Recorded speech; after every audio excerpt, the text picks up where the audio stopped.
Et pour en parler avec nous, Martin Blachier. Bonsoir Martin Blachier, vous êtes épidémiologiste et médecin à Paris.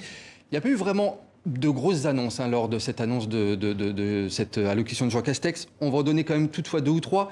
La durée d'isolement ramenée à 7 jours contre 14 jusqu'à maintenant. 1 million de tests par semaine. On peut rappeler également 42 départements en zone rouge, c'est ce qu'il a annoncé.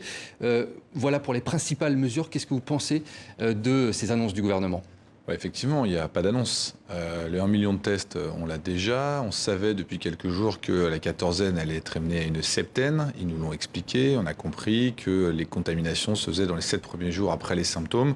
Même si ça ne couvre pas la totalité de la période de contagiosité, on estime que la plus grande période de contagiosité, on la couvre avec ces 7 jours. Ensuite, je crois que ça a été délégué dans les régions, en fait. C'est ça l'annonce. C'est-à-dire que quand ça se dégradera quelque part, le préfet et la région seront en capacité de prendre des mesures particulières. Pas de décision au niveau national, c'est ce qu'il a annoncé. Exactement. C'est-à-dire qu'au niveau national, ça ne bougera pas. C'est le port du masque dans les lieux clos, plus dans la rue, dans les grandes villes. C'est 1 million de tests par semaine. Voilà. Ça, c'est la base. Et ensuite, quand ça dégénère, dans certaines villes, on peut avoir... Alors, ça va être des fermetures à différentes horaires, des bars, des restaurants. Ça pourrait être éventuellement des mesures sur les personnes âgées. Mais ça, c'est en fait en fonction de la situation locale que le préfet le décidera. Alors justement, il a parlé de 3 endroits, le Premier ministre français. Il a parlé de Marseille, Bordeaux et de la Guadeloupe comme étant des villes ou des îles avec une situation préoccupante. Je vous propose justement de regarder cet exemple justement en Guadeloupe où certains hôpitaux sont au bord de la saturation et les professionnels de santé tirent la sonnette d'alarme. On voit cela avec Oumi Diallo. Un établissement au bord de la saturation. C'est le message d'alerte lancé par le centre hospitalier de Pointe-à-Pitre. Selon la direction, mardi dernier, 20 patients Covid ont été admis en réanimation, contre 11 3 jours plus tôt. C'est très tendu, pas en matériel et en locaux, mais en ressources humaines. C'est aussi difficile de redéployer les personnels. Et on est en train d'activer un 3e secteur de 24 lits. Des lits destinés à éviter un engorgement du système, car la prise en charge des cas Covid se fait désormais au détriment de celle des autres patients. Pendant la première vague, le confinement a fait quasi disparaître tout ce qui était accident de la route et les maladies chroniques ne venaient plus à l'hôpital. Donc du coup, naturellement, on avait de la place pour gérer les malades Covid. La Guadeloupe est toujours classée en zone rouge par les autorités et le virus y circulerait activement. L'augmentation des cas fait quand même prendre conscience à la population que le virus il est réel, qu'il circule. On commence tous de plus en plus à avoir des gens proches de nous qui attrapent la Covid. Mais certains dénoncent un climat anxiogène auquel s'ajoute le manque d'eau. Ça fait un petit peu peur, parce que pour un simple rhume, du coup, on est mis en quatorzaine, moi la première. Mon mari aussi, mes enfants aussi pour un simple rhume. J'ai fait le test Covid hier et c'était négatif, donc c'est très compliqué. Surtout qu'on nous dit, quand les enfants font beaucoup de température, il faut les mettre au bain. On n'a pas d'eau depuis vendredi soir. Face à ce constat, le conseil départemental en appelle au gouvernement afin que des renforts en personnel qualifié soient rapidement déployés sur l'île. Martin Blachier, on vient de voir l'exemple de la Guadeloupe à l'instant. Une des solutions qu'aurait pu annoncer le gouvernement, c'est l'augmentation du nombre de lits en réanimation. Bon, je crois qu'ils ont fait des annonces là-dessus. Ils ont dit qu'il allait y avoir 12 000 lits de réanimation potentiels. Donc c'est largement supérieur. On était Vous ne demandez pas plus ? Je pense que c'est raisonnable, 12 000 lits, il faut raison garder. Et je ne pense pas que la reprise épidémique fera d'ailleurs qu'on aura besoin de tous ces lits. Je ne sais même pas si on va saturer nos lits habituels, 5 000 lits. On a une reprise épidémique qui n'est pas du tout la même que celle de mars-avril. Et elle va être contrôlée. Elle va être contrôlée à la fois par le port du masque dans les lieux clos et puis par éventuellement des mesures qui pourraient être prises en local. Donc moi, je n'arrive pas à croire que ça monte au point qu'on ait besoin d'utiliser ces lits.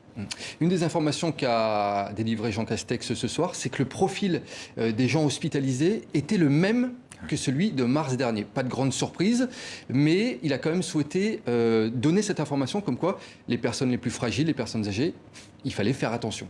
Absolument. De toute façon, dans une période de circulation virale comme celle qui est aujourd'hui, c'est la première chose à faire. Parce que le fait qu'il y ait une circulation virale, ça ne nous effraie pas, ce sont des chiffres. Ce qui nous embête, c'est les gens qui arrivent à l'hôpital. Et les gens arrivent à l'hôpital quand ce sont des gens âgés qui se sont exposés au virus. Donc la première chose à faire, surtout dans une situation comme celle-là, c'est de prévenir les personnes âgées en disant le virus circule, tenez-vous un petit peu à l'écart jusqu'à ce que ça redescende. certains observateurs disaient que le virus était moins virulent, mais en fait, il est toujours le même. Le virus n'a pas du tout changé. Il y a une souche qui a dominé, parce que c'est souvent comme ça. On a une souche qui va plus vite que les autres, mais elle est toujours aussi virulente. Et donc, en fait, voilà, c'est exactement le même virus. La seule information qu'on avait, c'est qu'il y avait une souche qui avait dominé. Et après, le reste, ça a été des extrapolations qui se sont révélées assez fausses. Il y a une des conséquences des tests massifs de ces dernières semaines, c'est la saturation des laboratoires. Jean Castex annonce 1 million de tests par semaine en moyenne. C'est un des problèmes actuellement, c'est la saturation des laboratoires. Alors ça, c'est étonnant d'ailleurs qu'il n'y ait pas eu d'annonce. Peut-être la seule annonce qui manque quand même, c'est la priorisation des gens dans les laboratoires. Les laboratoires sont saturés de gens qui n'ont pas besoin de se faire tester. Les quelques personnes qui ont besoin de se faire tester, qui ont de la fièvre, qui ont des symptômes ou qui ont des vrais cas contacts, n'arrivent pas à se faire tester. Alors il est comme souligné qu'il y aurait des plages réservées dans les laboratoires pour les personnes prioritaires et des tentes installées dans les grandes villes, des tentes de dépistage pour les personnes prioritaires. Il a souligné en une phrase. Ah bah c'est très bien, mais dans ce cas-là, il faudra simplement déterminer la manière dont ces gens se seront prioritaires. Et le profil. Bien sûr. Si, justement, si l'épidémie repart à la hausse dans les prochains mois, vous évoquiez la mise en place éventuelle d'un plan pour la population fragile en particulier. Ça, c'est une de vos demandes. Ça, en fait, je pense que sur la population fragile, le gouvernement fait le maximum qu'il peut en termes de communication, c'est-à-dire dire qu'il faut faire attention. Ils ne pourront pas aller dans la privation de liberté pour les personnes les plus fragiles, donc je pense que ça, c'est définitivement écarté. Donc ça va être de la communication, de la communication, de la communication. Après, il y a une autre chose qui pourrait être mise en place en local, c'est ce qu'ils font dans beaucoup de pays, c'est ce qu'on appelle la bulle sociale. C'est-à-dire d'interdire les rassemblements à plus de X personnes. Donc au Royaume-Uni, c'est 6, c'est complètement fou, on ne peut pas faire ça. Mais on pourrait imaginer 20, 30. Encore une fois, c'est très pénible. Ce sera mal perçu par la population. Donc je pense que c'est en dernier recours et qu'ils laissent les préfets décider de ça. Est-ce qu'on doit s'inquiéter, par exemple, des enfants à l'école ? Non, les enfants, c'est vraiment aussi un sujet. Il faut déminer ce sujet-là. Moi, je pense qu'il faut carrément arrêter de tester les enfants. Ça ne sert à rien. Une fois qu'on a testé un enfant, on est bien embêté de quoi faire de ce résultat. On est obligé soit de fermer l'école, soit de fermer la classe, soit d'enlever les enfants. Si on ne les teste pas, au moins on n'aura pas ces problèmes, d'autant que les enfants ne souffrent pas de forme sévère de Covid et les enfants ne transmettent pas aux autres enfants. Donc les écoles, il faut les laisser fonctionner tranquillement. Elles ont déjà été suffisamment infectées lors de la première vague, alors que les enfants ne participent pas à l'épidémie. Je pense que maintenant on peut laisser les enfants travailler à l'école et rattraper le retard qu'ils ont eu lors de la première vague. Bon, une dernière question.